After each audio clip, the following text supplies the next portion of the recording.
silence swept across the Jomo Kenyatta International Stadium in Mamboleo, Kisumu, thousands stood shoulder to shoulder, eyes fixed on the skies, hearts beating heavy as the familiar hum of a military chopper broke through the morning air. Even before the aircraft touched down, a wave of emotion engulfed the crowd. Wails pierced through the silence, vuvuzelas bled in sorrow and pride, and branches were lifted high into the air as if waving farewell to a legend.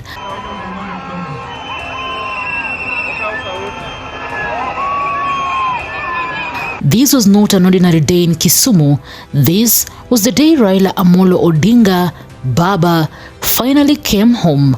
At exactly 7:30 a.m., the Kenya Air Force aircraft, a Leonardo C-27J Spartan bearing the call sign Enigma 01, landed at Kisumu International Airport. The name itself, Enigma, a tribute to the man who had shaped Kenya's democracy, inspired generations, and defied odds at every turn. It had carried his body from Nairobi's Lee Funeral Home, accompanied by a military escort and top state officials. As the aircraft taxied to a halt, a ceremonial water salute from the Kenya Airports Authority's fire unit marked the solemn arrival.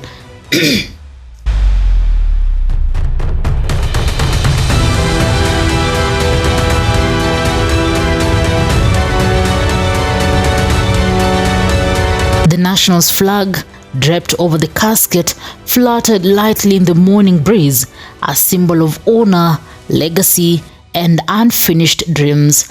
At the tarmac, government officials and family members stood silently, heads bowed.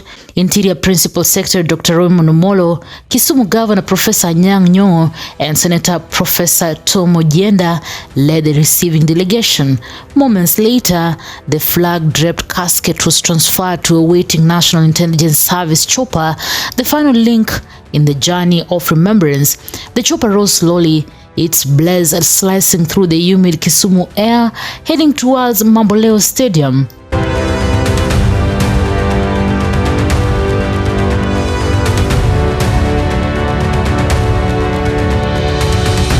Back at the stadium, the crowd had been waiting since dawn. Some had camped overnight in the rain, refusing to leave their spot. By sunrise, the 1,500 capacity dome tent at the center of the field was surrounded by the tens of thousands of mourners. In political arena was solid.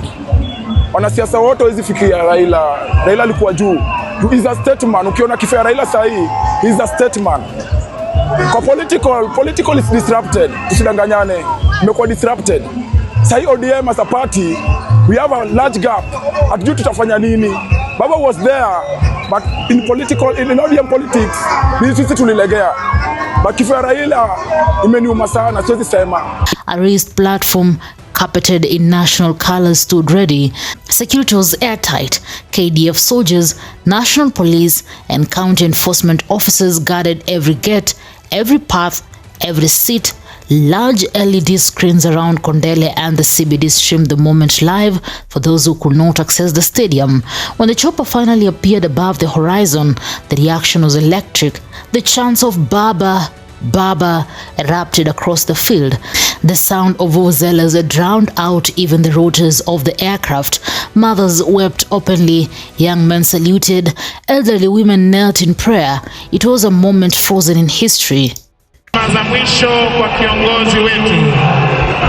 Mwenyezi Mungu ameona ni vyema Mheshimiwa Raila Odinga aweze kutangulia mbele za haki, na inshallah mimi na wewe siku moja tutaweza pia kuelekea kule. Kwa hivyo jinsi Mama Aida aliweza kukariri jana kule Nyayo, nitaomba wananchi wazalendo wa Kisumu tuweze kuomboleza baba kwa njia ya heshima na amani. Tafadhali.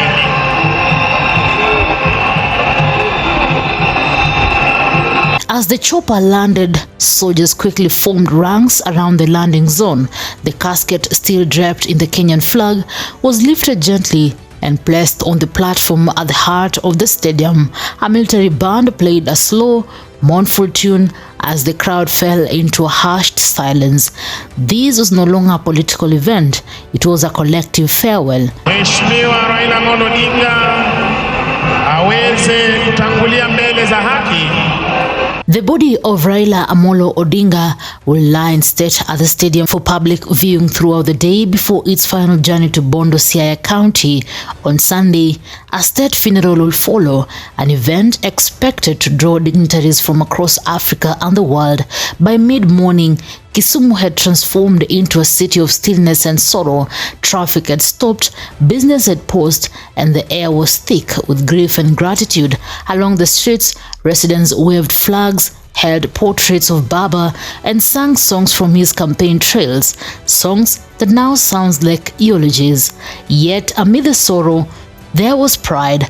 Pride in a man who, through decades of struggle, had given meaning to the world resilience.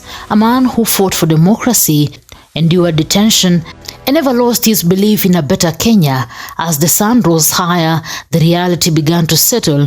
Raila Odinga had finally come home, not for a rally, not for a campaign, but for rest. The cameras panned across the teary faces of mourners. Some whispered prayers, others simply stared. For them, this was more than a farewell. It was a chapter closing on an era that defined Kenya's political soul. Kisumu stood still, and the name that echoed across the city, Baba. Newsroom, Maisha TV, Reader Kering Chibet.